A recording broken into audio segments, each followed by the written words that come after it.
Shout out to Rob. Thanks again for that package last week. Made my day. On smoking, boys and girls. That's it.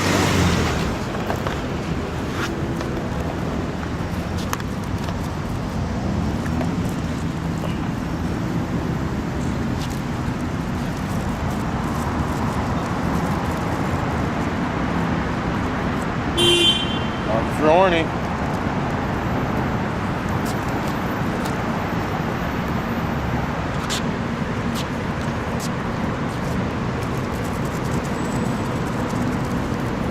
Two red eyes.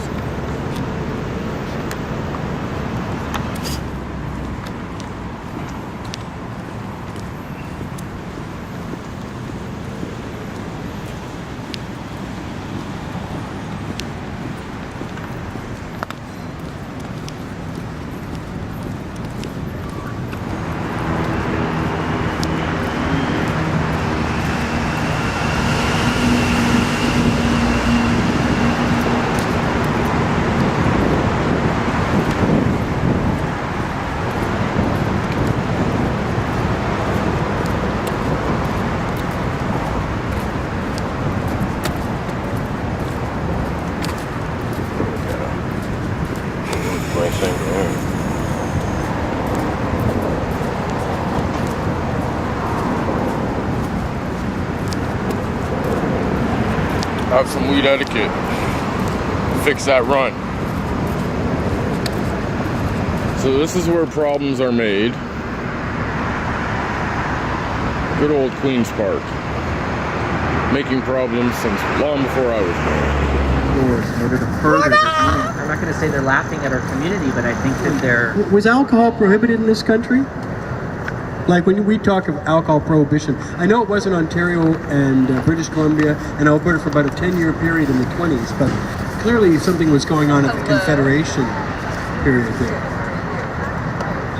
At the time of Confederation, they hadn't, this is my knowledge of it, really, Gardner Roberts would probably have a much better, they're probably shuddering as I explain their case, but they weren't putting their minds directly to alcohol when they were drafting the Constitution of 1867, but it was dog pound in the house. Industry that existed already privately and subsequently became provincially controlled based on something called property and civil rights, which it falls under. That's why provinces set the rules on alcohol.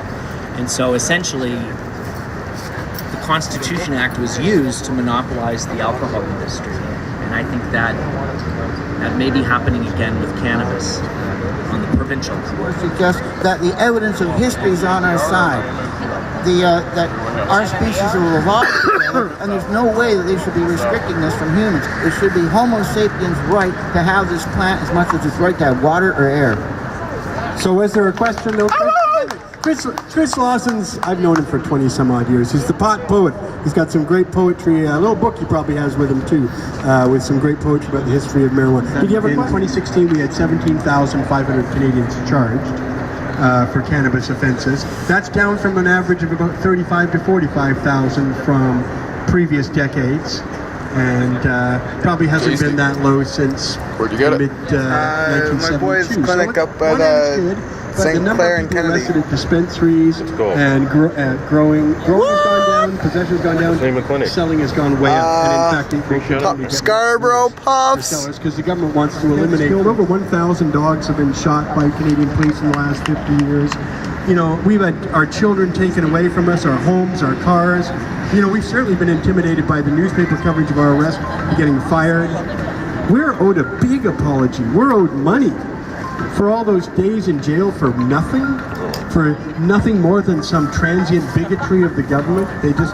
And that is the underlying reason why marijuana is illegal. We got a monopoly coming in Ontario. The provincial government's going to monopolize cannabis sales. And they say they have the expertise to do this.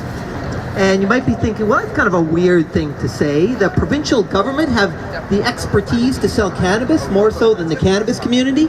Seems kind of odd. And they say, well, listen, we're experts because we're really good at asking people for their ID.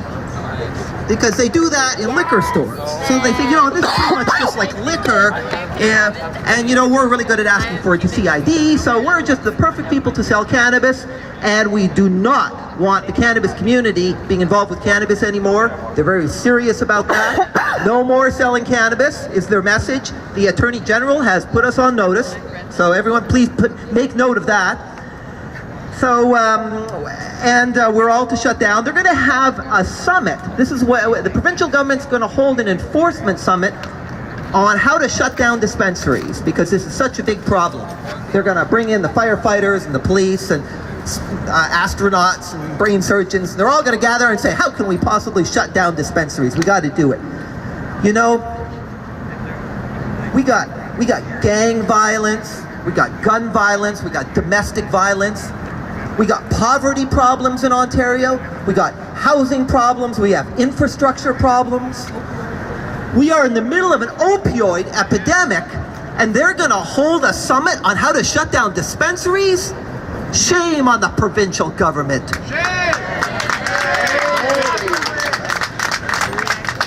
You know, it's crazy, because back when pot was evil, they didn't care about it. But now that they could make some money, now they care a lot. Now dispensaries, they really have to shut down.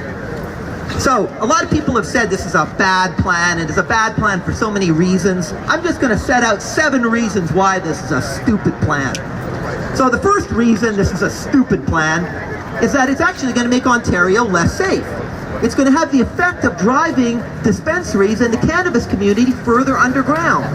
So instead of having a well-lit shop on a main street with a store that tests their cannabis, ID every time, have everything marked for THC and CBD levels, take pride in their product, treat their employees with respect, instead of that, it's going to be pushed into the back rooms and back alleys, in which it's going to be harder to regulate.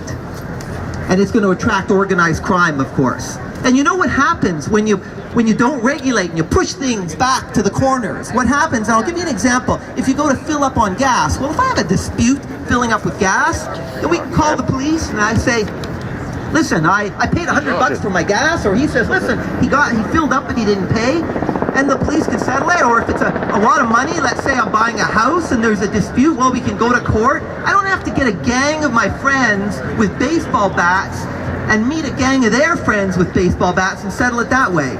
You know, the courts aren't great, and dealing with the police, it's all a headache, but it's a lot better than the alternative.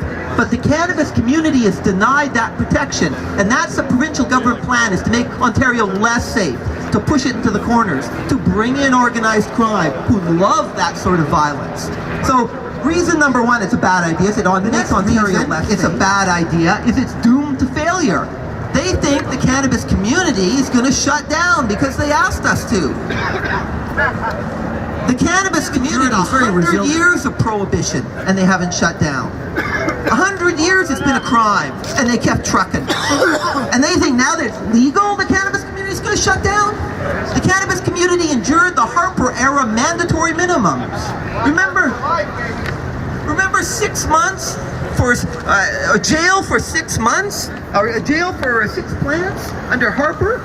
We put up with all that, and you know what? They know this is rubbish. Vice magazine recently put out a piece in which there was this secret liberal memo about how, well, you know, the cannabis community, they're not going to shut down and they're going to keep operating, and yet they come out and tell us, you know, we're going to shut them all down, don't worry about this. They know it's a lie, they know it's doomed to failure, we're not going away. Third reason it's a stupid idea is it's going to cost a lot of money. Only the Liberals could parlay a potential gold mine into a boondoggle. They're going to build stores with new big cannabis control board offices. We're going to have bureaucrats who have to be trained in cannabis because, of course, they're shutting out the cannabis community. So you can walk in and have some bureaucrat read from a pamphlet about what cannabis is. So, and of course, you know they're going to sign some dirty contract with a handful of very big LPs, and we're going to sell the farm while big cannabis gets even bigger. So, it's bad for us financially. And the fourth reason it's stupid is that we fail to gather the licensing fees and the taxes we could be getting from stores who are just eager to operate under a licensed regime. Just give us some rules. They're begging for a responsible government. If only they had a responsible partner. But no, the government's going to push them further. further into the back alley. So, fourth reason it's stupid is we fail to get the revenue we could be getting. The fifth reason it's stupid is because it denies consumer choice and convenience. There's so much diversity in the cannabis community. Imagine all the neat different types of stores, all the rich variety of strains out there and derivative products. But you know what's going to happen. You're going to go into some kind of office and there's going to be cannabis number 1 in a brown paper bag and cannabis number 2 in a brown paper bag. They'll be sold out of number 2. And number 1 will be, I don't know, it'll be 5% THC and there'll be a big phone book full of rules for you to follow when you leave there. So, you know, why it's terrible for the consumer. Reason number 6, it's a stupid idea, is it's bad for small business. And you know, small business is so important for the towns and cities all over Canada, absolutely in Ontario. They're so important for our economy, and they want to shut it out and create a giant monopoly. And the 7th reason it's a stupid idea, and this is the one that makes me the maddest of all, is it's mean to the cannabis community. I'll just give you a little context. I'll tell you a little something that everybody here knows. The cannabis community for decades and decades has been not just consuming cannabis. We've been growing it. We've been extracting it. We've been cooking with it. We've been studying it. We've been researching it. We've been respecting it. And now they have the gall to come along and say we know best because we're really good at checking ID. Shame on the Liberals. Shame on the Liberals. You know what that is? It's a kick in the face is what it is. And you might be thinking, well, shoot, what do we do here? You know, it's the government, they got a majority. But it turns out there's a provincial election coming up on June 7, 2018, just before legalization. So they're going to need us soon, it turns out. If they're going to kick the cannabis community is going to kick back. Fuck the liberals! We're going to inflict some electoral pain on the Liberals. And you know that's all they care about. They have no soul. They don't care about anything. They just want to get reelected. So we're going to deny them the one little treat they like the best. We're going to take away. And you know, we've got a lot of help out there because the Liberals have mismanaged this province for too long. So a lot of people want to help us get the Liberals out of power. So now, what are the alternatives out there? Well, in terms of the other two big parties, the Conservatives and the NDP, they haven't said anything about this. I would think, Andrea Horwath, if you're out there, do you not stand for the little guy? Do you not stand for the marginalized group? Are you not our friend, Andrea Horwath? I thought the NDP was our friend. And Patrick Brown, you know, this is a special issue that could be, it's got conservative government written all over it. It's about small government. It's about supporting small business. I thought the Conservatives had faith in the private sector, in the ability of the private sector to thrive and be able to be responsive to responsible regulations. I know the Conservatives don't believe in government monopolies. Patrick Brown, this is your issue. This is not about whether it should be legal or not. That's already been decided. The question is, what's Ontario going to have for the next 50 years? A government monopoly or a rich, vibrant private sector and small business? So now, parties, that if you have responsible, good policies like the Trillium Party and Jack McLaren, then we'll get behind you. We'll stand behind good policies. We're going to work hard to help you. And those parties like the Liberals, who have bad policies, hateful policies, rotten, mean, bad politicians, we're gonna work hard. We're gonna work very hard. We're gonna spend our money. We're gonna be on a mission to make you lose in June. So that's going to be the message to all the politicians that you better listen to the cannabis community. We vote, we got money, we got resources, we care about this issue. Thank you very much. Thank you to Mark Emery for organizing this, for starting this very important conversation. That was great, Paul. Thank you very much. Very passionate too. Those of us, no matter what the political party's point of view is, if you've got a liberal member of parliament or member of legislature, call that person up and make an appointment, make your views heard. Even to the government, even if they say no, at least they've heard from you and you can make your decision based on their actual words. The one thing we don't do enough in the cannabis community is we don't engage with politicians. Because, again, it's that free thinker principle. Because we don't agree with politics and we don't follow dogma and political parties are boring, etc., etc., we don't get politically engaged typically. That is a crucial mistake. That's a fatal, suicidal mistake. We should be as engaged as we ever have been. And after all, for 50 years we've been under attack. We should have been engaged all the time. So it's great that the Ontario Green Party is sympathetic, and it's really wonderful the Trillium Party of Ontario is sympathetic, and we have Jack McLaren, the member of this legislature, coming up to speak next. And then Jim Karygiannis will be here. He's a Toronto City Councillor who's been really wonderful for us. And I'll let you know there's a Toronto municipal election coming up next year, as far as I know. And we're going to be voting for mayor, and we're going to be voting for city councilors. Now, Jim will tell you about a vote that was in city council very recently that we only barely lost, 21 to 16. 16 councilors wanted to repudiate the province's monopoly plans, and many of them were defending dispensaries and had good things to say about dispensaries. But nobody more articulate and eloquent and has been keeping the faith than Ward 39 Councillor Jim Karygiannis, who does not smoke pot. He's totally not a pot person. I can guarantee you Jim has probably never smoked a joint in his life. I don't know that, but I'm pretty sure he hasn't. But he's a wonderful guy, and he's a compassionate guy, and you truly know the depth of someone's soul when they come out and defend people that they're not one of those people. They don't smoke pot. They don't really know much about it. They just know we're getting the shaft, we're getting a raw deal, we're getting arrested when we shouldn't be arrested, we're being punished when we shouldn't be punished. Right now, I'd like to bring up a member of the provincial legislature, Jack McLaren of the Trillium Party. He represents Mississippi Mills Carleton. He's flown in today from his home in Ottawa to speak to us, and I hope you give him a good reception, and I hope Jack will tell us what's going on in the provincial legislature, what the Liberals are up to, why the Conservatives... This is the nonsense I gotta deal with. About this plan. Nothing. This is the shenanigans. They're going along to get along, it would seem. And Jack, I hope you've got some good news for us. Thank you, Mark. It's a pleasure to be here with you today, fighting for freedom. It is the most important thing in the world.